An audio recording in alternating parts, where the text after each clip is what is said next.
selamat berjumpa dalam kasih Kristus. Saya ucapkan kepada Bapak Ibu, Opa Oma, saudara-saudari seiman dalam Kristus yang mengikuti ibadah dari rumah secara online. Kita bersyukur atas kasih Tuhan yang telah menyatukan kita pagi ini dalam ibadah minggu. Untuk itu marilah dengan hati penuh syukur kita hampiri hadirat Tuhan sambil menyanyikan nyanyian Ku Nyanyi Haleluya.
Ibadah saat ini jadilah dalam nama Bapa, Anak dan Roh Kudus. Kasih karunia dan damai sejahtera dari Allah di dalam Tuhan kita Yesus Kristus dan di dalam tuntunan Roh Kudus menyertai Bapa Mama, Opa Oma dan saudara-saudari sekalian. Amin. Jemaat yang dikasihi Tuhan, saat ini kita dituntun untuk berefleksi tentang keberadaan diri kita di dalam dunia ini, terutama dalam perayaan Minggu-Minggu Kebangkitan Kristus. Karena itu firman Tuhan yang menuntun kita sebagai nats pembimbing terpilih dari Galatia 6 ayat yang kedua. Demikian bunyi firman Tuhan, bertolong-tolonganlah menanggung bebanmu, demikianlah kamu memenuhi hukum Kristus. Demikianlah nats pembimbing.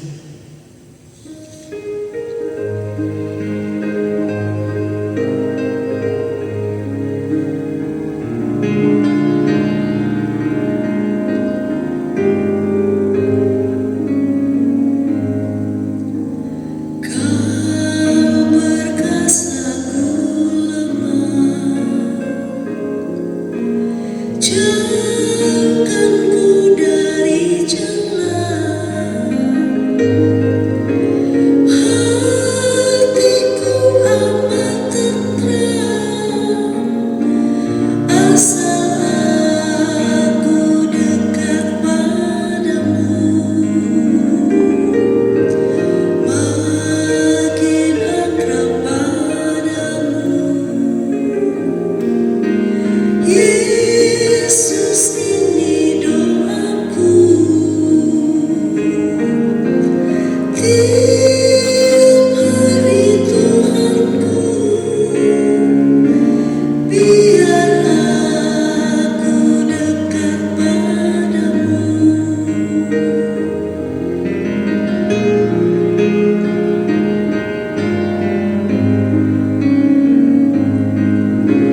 Dalam dunia yang gelap,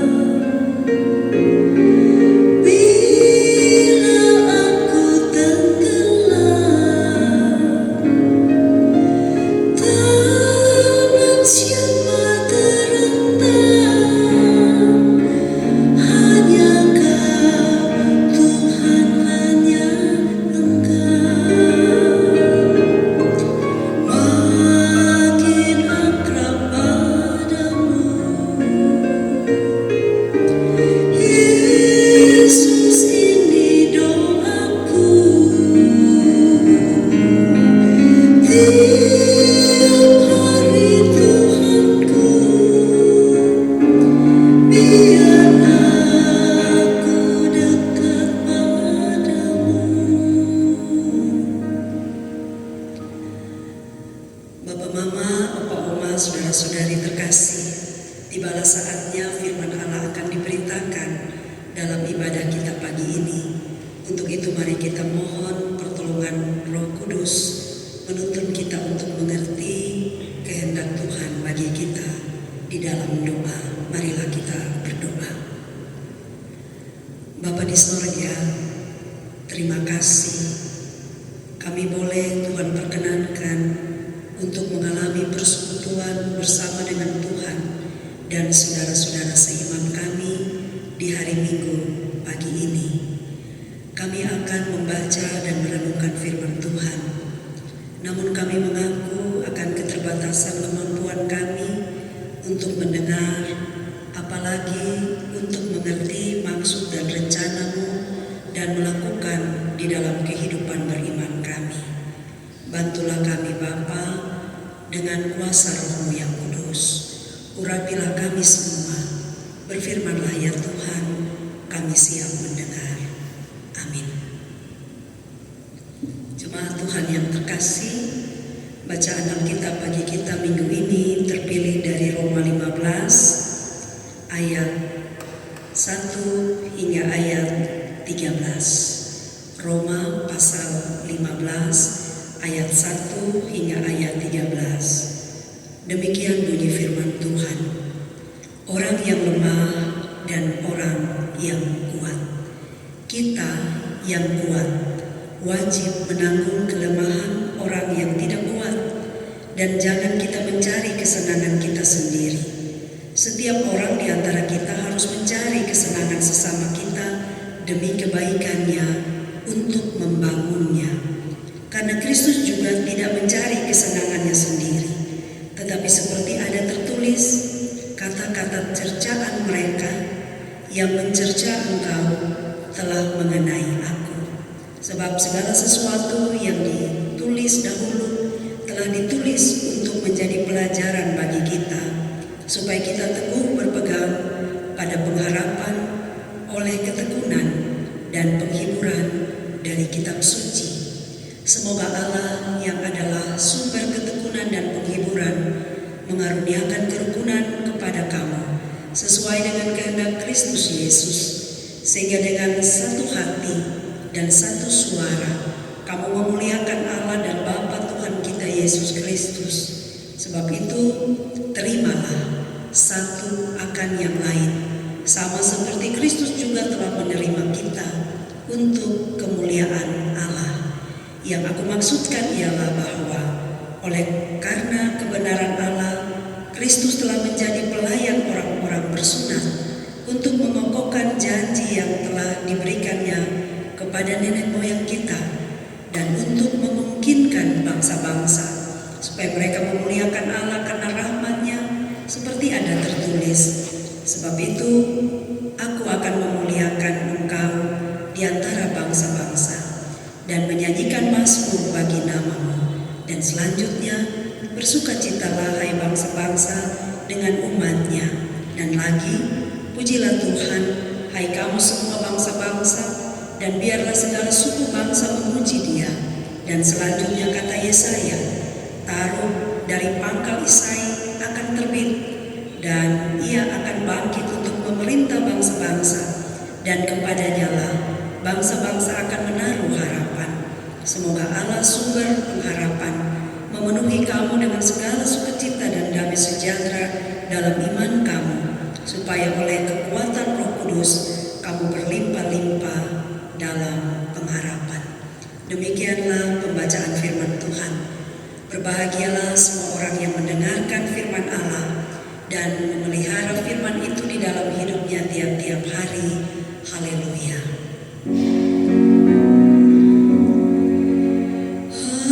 Haleluya, haleluya, haleluya.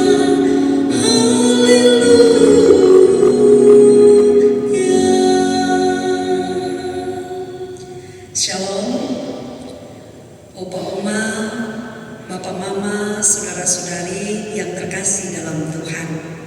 Minggu ini masih dalam suasana kebangkitan Kristus. Kita merenungkan tema yang kuat menopang yang lemah. Opa Oma, Bapak Mama, saudara-saudara terkasih, dunia sekarang semakin membuat orang cenderung mementingkan diri sendiri atau bersikap individualistis. Hal ini terjadi karena kesulitan atau tekanan pergumulan hidup yang banyak membuat orang lebih banyak berpikir untuk dirinya daripada orang lain. Hal ini tentu menjadi ancaman dalam kehidupan bersama. Kita hidup dalam satu rumah contohnya, namun masing-masing anggota hidup atau sibuk dengan dunianya masing-masing. Banyak orang menjadi orang asing bagi orang dalam satu rumah. Kondisi seperti ini jelas membahayakan persekutuan hidup berkeluarga. Tidak dapat kita pungkiri, hidup dalam persekutuan keluarga, gereja maupun masyarakat akan mengalami kondisi yang tidak rukun atau tidak harmonis jika kita mengambil sikap individualistis atau mementingkan diri sendiri. Kita belajar ada maksud dan rencana Tuhan menempatkan kita semua ada dalam persekutuan dengan berbagai perbedaan. Ada yang kuat dan ada yang lemah. Maksud Tuhan agar kita hidup saling memperhatikan, saling mengisi, saling menolong, saling menopang. Namun semuanya itu tidak bisa terwujud jika dalam persekutuan relasi yang kita bangun tidak didasari dengan kasih. Hanya kasih yang bisa membuat orang tergerak hati oleh belas kasihan untuk mau peduli dengan orang lain, untuk mau merasakan kesusahan orang lain, untuk mau berempati, mau menunjukkan rasa solidaritasnya dengan sesama. Maka jika yang kita rasakan saat ini, orang lebih suka mementingkan diri daripada menunjukkan kepeduliannya kepada orang lain,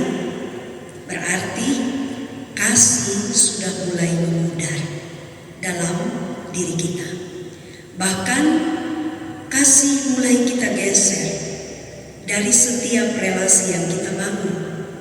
Kita membangun relasi bisa jadi karena kita punya kepentingan. Yang penting kebutuhan, kepentingan, atau tujuan saya terpenuhi. Setelah itu, setelah saya sudah dapatkan apa yang saya mau, yang saya inginkan, saya menutup mata, saya tutup telinga, saya lipat tangan terhadap kebutuhan, kesusahan, penderitaan orang lain. Krisis kasih dalam relasi bisa menyebabkan rusaknya persekutuan. Apa yang kita alami sekarang ternyata juga dialami oleh jemaat di Roma. Orang Yahudi dan orang non-Yahudi, mereka hidup bersama dalam satu persekutuan orang-orang yang percaya pada Kristus. Namun nampaknya mereka belum hidup dalam persekutuan yang saling menerima perbedaan. Masing-masing datang untuk menonjolkan dirinya, mencari kesenangan dirinya sendiri. Orang-orang yang kuat tidak bersedia untuk menopang mereka yang lemah. Tidak ada satu hati, satu suara untuk memuliakan Tuhan. Kalau itu ada, tapi itu hanya seremoni, hanya ada di dalam ibadah tapi tidak nampak di dalam praktek hidup mereka. Kehidupan persekutuan yang demikian jelas akan menimbulkan kesenjangan. Kehidupan orang yang tidak mau saling menopang akan menimbulkan ketidakseimbangan, ketidakadilan, dan penindasan juga bisa terjadi ketika kelompok yang kuat memiliki kuasa atau kesempatan untuk menindas atau memperdaya mereka yang lemah. Paulus pernah mengingatkan jemaat di Korintus perihal kebebasan. Paulus bilang begini, sekalipun aku bebas terhadap semua orang, namun bagi orang lemah, aku seperti orang lemah, supaya aku bisa menyelamatkan mereka. Bapak Ibu, Opa Oma bisa baca di pertama Korintus 9 ayat 19 dan 22. Apa yang dikatakan Paulus ini sebenarnya adalah sikap imannya ketika dia belajar meneladani Yesus. Itu yang Yesus tunjukkan. Yesus tidak mencari kesenangan diri sendiri. Ia bersedia ikut merasakan, ikut menanggung kelemahan manusia. Itu sebabnya ia sebagai anak raja memilih turun, mengosongkan diri, mengambil rupa sebagai seorang hamba untuk menanggung kelemahan kita semua. Dia bersedia untuk menanggung dosa-dosa kita dan kita ditebus dengan darahnya.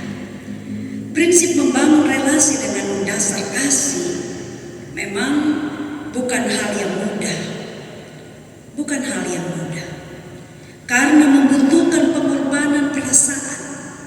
Kita harus mengorbankan hati. Kita harus mengorbankan tenaga, waktu, dan sebagainya. Namun, Rasul Paulus mengatakan wajib. Yang kuat menanggung yang lemah. Wajib berarti harus. Tidak ada tawar-menawar. Kewajiban kita untuk menanggung mereka yang lemah itu adalah kewajiban iman dan juga kewajiban etis. Kita ini makhluk religius, maka itu kita harus memenuhi kewajiban iman kita. Kita makhluk sosial, maka kita harus memenuhi kewajiban etis untuk memperhatikan sesama. Yang Paulus maksudkan di sini bukan menanggung dalam arti yang sempit, bantuan atau topangan kita yang bersifat materi. Kita kasih orang uang saja, barang, beras, kebutuhan-kebutuhan pokok dan selesai. Bukan itu saja. Paulus maksudkan topangan kita itu topangan yang lebih daripada itu. Orang-orang yang memiliki iman yang kuat, orang-orang yang kuat dalam pengetahuan iman, yang sudah bisa melahirkan perbuatan-perbuatan yang baik, yang sudah berjalan di dalam dalam jalan Tuhan wajib topang mereka yang lemah imannya, mereka yang belum bisa menghasilkan buah-buah pertobatan, buah-buah yang baik, buah-buah yang benar, hidup dalam keadilan, dalam kebenaran yang sesuai menurut kehendak Kristus. Ini penting karena kadang-kala orang bisa bilang memberi secara materi itu susah. Tetapi kalau kita mau perbandingkan, memberi yang dimaksudkan oleh Paulus ini jauh lebih punya nilai daripada sekedar memberi materi. Memberi topangan iman kepada mereka yang lemah iman itu lebih sulit. Karena prinsip kasih untuk mereka yang kuat bisa memberi topangan kepada mereka yang lemah iman itu ada maksudnya. Dalam teks kita baca ada 3 maksud. Orang yang kuat imannya menopang orang yang lemah imannya ada maksud. Yang pertama, supaya menyenangkan orang lain demi kebaikan orang itu. Itu maksud yang pertama. Jadi kita yang kuat imannya topang orang yang lemah imannya supaya apa? Menyenangkan dia dan agar dia hidup baik. Itu yang pertama. Yang kedua, agar menyenangkan orang itu dan membangun hidupnya, meneguhkan hidupnya. Dan yang ketiga, menyenangkan orang lain agar Kristus berkenan kepadanya.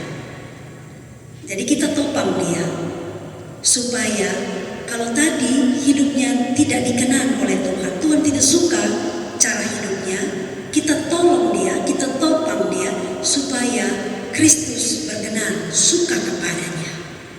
Nah, ini tidak mudah karena iblis serta pengaruh dunia yang sudah serba canggih ini selalu membuat manusia zaman sekarang ini hanya cari kebaikan, kesenangan, kesuksesan, bahkan keselamatan hanya untuk dirinya. Pikir orang lain pun baik, pikir orang lain pun senang, pikir orang lain pun bahagia.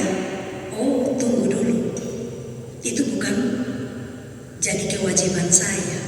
Dunia sekarang bilang begitu.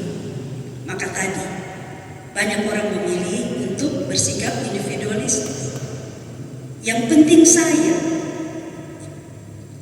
Bahkan sekarang ini kita bisa digoda untuk merasa diri kita lebih penting dari orang lain. Demi diri kita baik, demi diri kita bahagia, demi diri kita senang, demi diri kita sukses, kita abaikan orang lain. Kita bisa singkirkan orang lain. Kita tidak mau peduli dengan orang lain.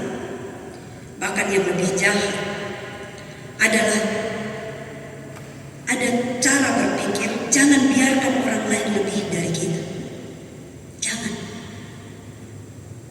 Jangan biarkan orang lain lebih sukses dari kita. Jangan biarkan orang lain lebih bahagia dari kita. Jangan biarkan orang lain lebih berhasil dari kita. Maka yang sering terjadi apa? Kita punya hati susah kalau lihat orang lain senang. Dan kita senang kalau melihat orang lain susah. Dunia maya menjadi ajang orang saling sindir. Bahkan menjadi tempat atau media yang bukan lagi sehat untuk kita saling menopang di situ. Bukan kita saling tolong di situ. Beberapa kasus terjadi dan yang paling viral beberapa minggu terakhir ini, kasus pembuangan bayi di daerah Kayu Putih. Bayi yang diletakkan di pinggir jalan. Saat ditemukan orang, lalu orang yang menemukan bayi itu melihat bayi itu tidak dibungkus satu helai kain pun atau dipakaikan baju. bayi itu telanjang diletakkan begitu saja di pinggir jalan. Orang yang bertemu dengan bayi itu malah asik ambil gambar, asik ambil video, bikin live, bikin siaran langsung, dan membiarkan bayi itu tanpa sehelai kain, kedinginan dan menjerit menangis. Membiarkan bayi itu, rasa kepedulian tidak ada, jadi hilang. Kenapa? Demi konten. Orang abaikan nyawa, orang abaikan pertolongan cepat. Bahkan terkadang kita jadi orang-orang sekarang ini jadi lupa di mana kita berada. Kita lupa kita ada di mana dan kita harus bersikap seperti apa di dalam situasi duka contohnya, atau kondisi-kondisi yang mencekam. Orang lebih cepat untuk mengabadikan momen. Kenapa? Karena dia ingin menjadi orang yang nomor satu, yang menyampaikan pada dunia tentang kesusahan, tentang duka, tentang malapetaka yang dialami orang lain. Lalu apa yang dilakukan setelah itu? Tidak ada. Sibuk melihat komentar, siap lihat berapa yang beri apresiasi, berapa yang like terhadap tayangannya. Hal ini mohon tidak ditafsirkan bahwa kita jadi orang-orang yang anti dengan media pemberitaan. Tidak, sama sekali tidak. Namun dalam hal ini kita belajar berhikmat dalam kondisi-kondisi tertentu, dalam kondisi-kondisi kesukaran yang dialami oleh sesama, dalam kondisi-kondisi duka, dalam kondisi-kondisi kelemahan yang dialami oleh sesama. Mari yang kita lakukan pertama adalah topang, belajar untuk cepat menopang dia, melahirkan perbuatan kasih untuk topang daripada melakukan tindakan-tindakan yang tidak punya manfaat. Masih dalam suasana kebangkitan Kristus, firman pagi ini menolong kita semua yang kuat dalam hal iman, punya pengetahuan iman yang baik. Kita kemudian tidak lalu merasa diri saya lebih saleh dari orang lain. Lalu kita hidup sendiri dan mengucilkan mereka yang sementara lemah iman. Tetapi bagaimana kita belajar bahwa kalau Tuhan taruh kita di dalam satu persekutuan, itu menjadi tanggung jawab bersama untuk kita bergerak menjawab panggilan Tuhan, menjadi saksi kebangkitan Kristus. Murid-murid Tuhan Yesus tidak semuanya kuat. Ada di antara 12 murid itu punya kelemahan iman. Namun kita belajar, mereka tetap hidup dalam satu persekutuan, kecuali Yudas. Yudaslah yang memilih untuk keluar dari persekutuan.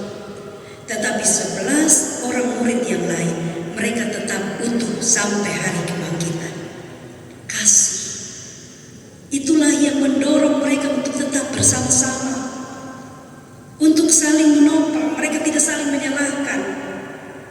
Mereka tidak kasih salah Petrus yang pernah menyangkal Tuhan Yesus.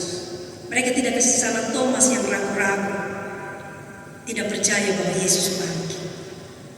Mereka belajar untuk saling menerima, hidup sebagai saudara, saling mendoakan, saling bangun pengharapan, pelihara ketekunan, pelihara kesetiaan bersama-sama.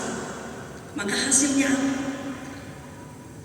Tidak ada dari antara mereka yang mengangkat diri lebih tinggi dari yang lain, alias sombong rohani, mengabaikan kebutuhan teman-temannya.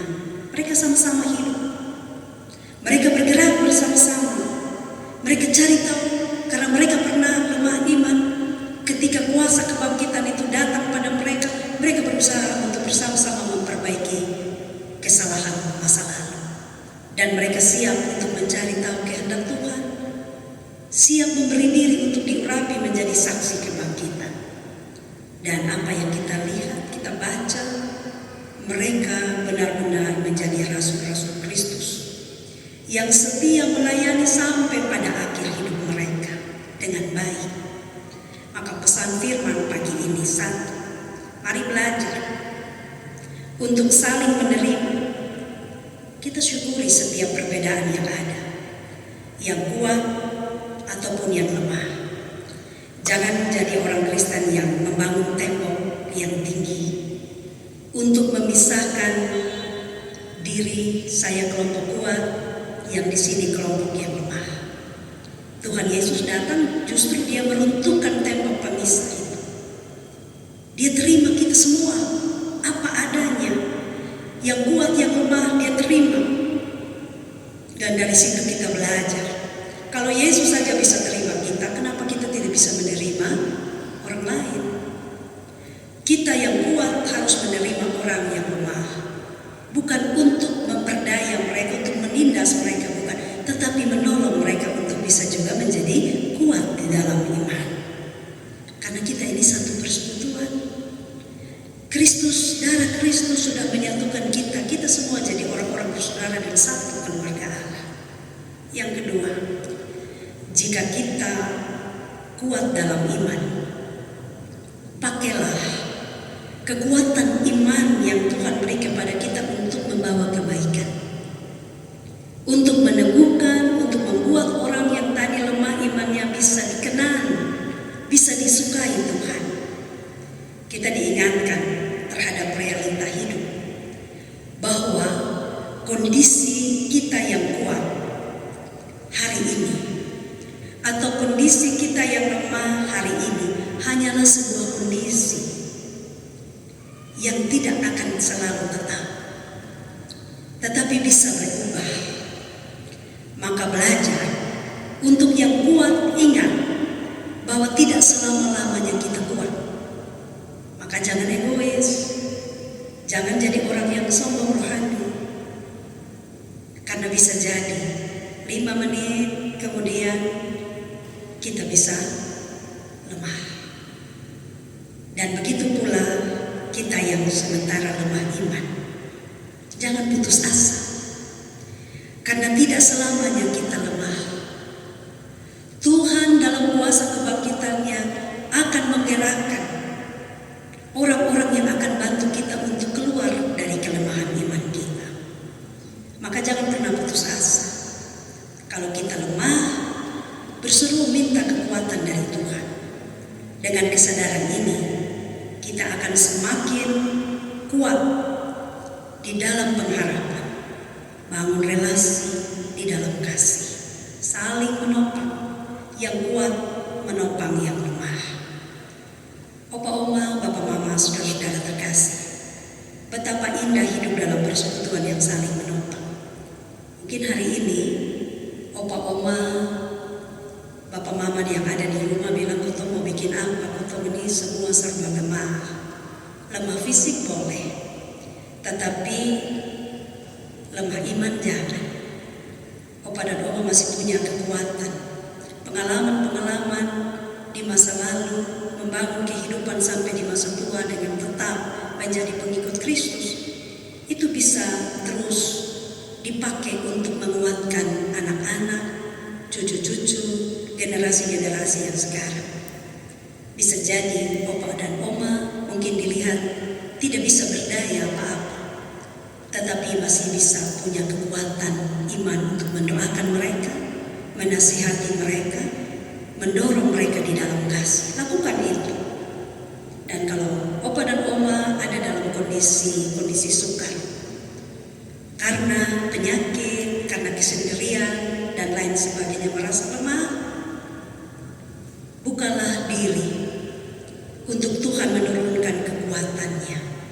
Dan juga Tuhan akan kirim orang-orang, entah opa dan oma, bapak mama kenal atau tidak, mereka akan datang dan akan menopang. Karena Tuhan tidak ingin kita terus ada dalam kelemahan iman. Mari kita menjalani hari-hari hidup kita dengan kekuatan yang datang dari Tuhan. Berusahalah untuk membangun persekutuan dengan saling menopang, agar semua bisa satu hati, satu suara memuliakan Tuhan. Bukan bukan hanya satu hati, satu suara memuliakan Tuhan dalam ibadah-ibadah kita, tetapi ada tindakan nyata yang kita tunjukkan satu terhadap yang lain. Tuhan Yesus memberkati kita semua.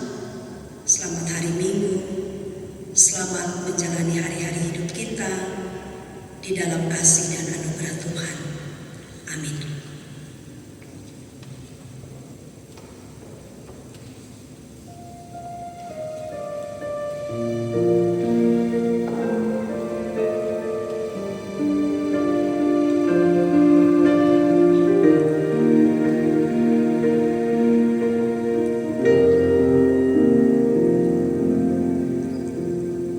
Bukan dengan kekuatanku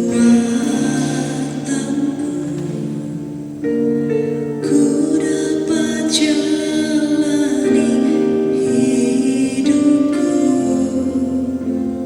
tanpa Tuhan yang di sampingku ku tak mampu sendiri.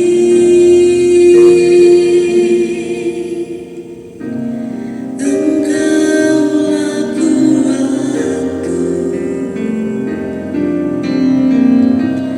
yang menopangku, ku pandang wajah-Mu dan berseru, pertolonganku datang dari-Mu. Peganglah tanganku, jangan lepaskan, Kaulah harapan dalam hidupku.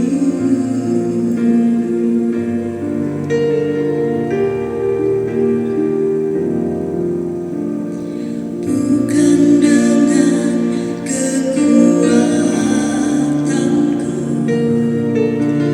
ku dapat jalani hidupku, tanpa Tuhan yang di sampingku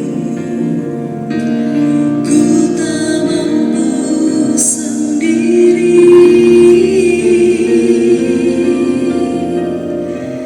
Engkaulah kuatku yang menopangku, ku pandang wajah-Mu dan berseru, pertolonganku datang dari-Mu. Peganglah tanganku, jangan lepaskan, Kaulah harapan dalam hidupku. Ku pandang wajah-Mu dan berseru, pertolonganku datang dari-Mu. Peganglah tanganku, jangan lepaskan, Kaulah harapan dalam hidupku. Mari kita berdoa. Bapa di sorga, terima kasih ketika kami ada di dalam kelemahan-kelemahan kami. Tuhan tidak pernah membiarkan kami. Tuhan tidak pernah menonton kami, melepaskan kami begitu saja. Tuhan bersedia meninggalkan tata sorga-Mu, turun masuk ke dalam dunia untuk menjumpai kami, mengosongkan diri dan mengambil rupa sebagai seorang hamba, untuk menopang kami yang lemah, untuk memikul beban kami, menebus kami dari dosa kami. Terima kasih, kami masih ada dalam suasana kebangkitan Kristus. Kami merasakan kasih Kristus yang begitu sempurna dan ajaib bagi kami. Kami bersyukur ketika kami pandang wajah Tuhan dan kami berseru, kami minta pertolongan Tuhan datang pada kami, maka Tuhan tidak pernah menahan. Tuhan senantiasa menurunkan kuasa Tuhan ada melingkupi kami. Kuasa kebangkitan Kristus datang dan menerima kami semua, membekali kami dengan sangat ajaib untuk membuat kami bangkit dari keadaan kami. Kami dibentuk menjadi manusia baru, diperlengkapi dengan segala hikmat, kuasa, dan kemampuan untuk menyaksikan karya Tuhan yang besar di dalam kehidupan kami. Hari ini kami membaca firman, orang yang kuat dan orang yang lemah. Menurut kesaksian Paulus kepada jemaat di Roma, kami belajar untuk kami yang kuat di dalam iman senantiasa berusaha untuk menopang mereka yang lemah. Itu kewajiban kami, kewajiban iman kami, kewajiban etis yang harus kami lakukan. Karena itu yang Tuhan mau. Kami hidup dalam satu persekutuan, kami saling tolong, saling memperhatikan, saling peduli, karena Kristus telah memberikan teladan. Maka biarlah firman hari ini menolong kami semua. Kalau kami kuat, kami tidak menjadi orang-orang yang egois. Bahkan dalam kekuatan kami menindas, memperdaya orang-orang lemah. Tetapi kami belajar untuk menolong mereka yang lemah agar mereka menjadi kuat. Kalau kami menjadi orang-orang yang lemah, kami tidak lalu menjadi orang-orang yang kecewa, putus asa. Tetapi kami berusaha, berseru, meminta pada Tuhan, dan pasti pertolongan Tuhan datang. Tuhan akan menggerakkan orang-orang di sekeliling kami untuk menolong kami. Biarlah firman Tuhan hari ini menolong kami semua, karena hidup di dalam satu persekutuan yang didasari dengan kasih Kristus mendorong kami untuk tidak berdiam diri ketika melihat sesama kami ada dalam kelemahan. Kami doakan Bapak Mama, Bapak Oma, kaum disabilitas, jemaat Peniel Tepen yang mengikuti siaran ibadah ini dari rumah mereka. Tuhan tahu karena kelemahan yang ada pada mereka tidak bisa bergabung bersama-sama dengan kami dalam ibadah minggu pagi ini.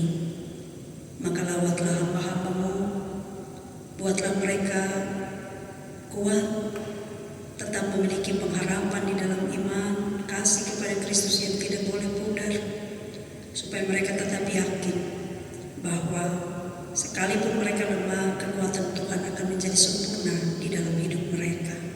Yang sakit Tuhan jamah dan sembuhkan, yang berdoa Tuhan hibur, yang punya kesedihan karena menghadapi hari tua dalam kesendirian, Tuhan menjadi sahabat sejati. Di dalam peristiwa penampakan Tuhan berjalan dengan 2 orang murid ke Emmaus, biarlah itu meneguhkan kami supaya kami tidak takut, tidak khawatir akan masa depan kami, karena ada Tuhan berjalan bersama-sama dengan kami. Apapun yang digumuli oleh kaum lansia, kaum disabilitas, jemaat Peniel Tepen, Tuhan berkati supaya kehidupan Bapak Mama, Bapak Oma, semua saudara-saudara diberkati oleh Tuhan. Makan minum, waktu mereka beristirahat, obat-obatan yang dikonsumsi, dan semua perawatan yang dilakukan di rumah sakit, semua diberkati oleh Tuhan. Tetap ada sukacita sekalipun kondisi mereka lemah. Kami percaya Tuhan ada bagi kami semua. Besok hari Senin kami akan ibadah gabungan kaum lansia disabilitas di gereja. Tuhan menolong yang masih kuat, biarlah boleh mengambil bagian untuk mengikuti ibadah. Yang lemah fisik, biarlah boleh beribadah dari rumahnya masing-masing. Terima kasih, kami doakan UPP, lansia dan disabilitas, serta multimedia dan tim UGER yang setiap minggu mendukung rekaman untuk online. Tuhan menolong dan memberkati semua talenta dan karunia yang Tuhan titipkan bagi kami. Biarlah kami beri diri kami untuk melayani pekerjaan Tuhan. Hikmat, kuasa, dan kemampuan yang datang dari Tuhan, biarlah menolong kami semua untuk selalu memberi pelayanan yang terbaik demi hormat dan kemuliaan nama Tuhan. Terima kasih banyak Bapa untuk perjumpaan dalam kasih bersama Tuhan dan saudara-saudara seiman kami dari rumahnya masing-masing. Kami akan mengakhiri peribadahan kami saat ini. Kami arahkan pandangan kami kepadamu Bapa, dan kami mohon berkat-Mu untuk kami semua. Kasih, sukacita, penghiburan, kekuatan bagi Opa Oma, Bapak Mama, saudara-saudara sekalian, terus Tuhan anugerahkan mulai dari sekarang ini, besok dan seterusnya sampai hari Maranatha, Yesus datang kembali.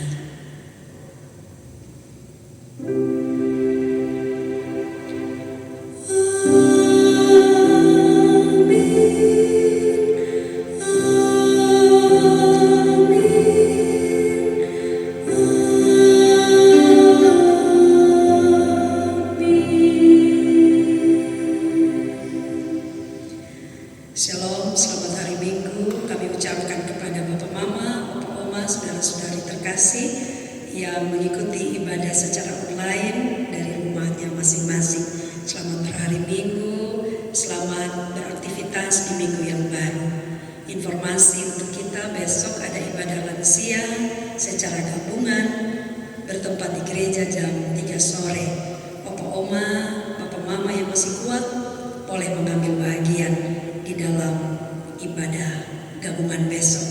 Selamat menjalani seluruh aktivitas kita di minggu baru. Tuhan Yesus memberkati kita. Shalom.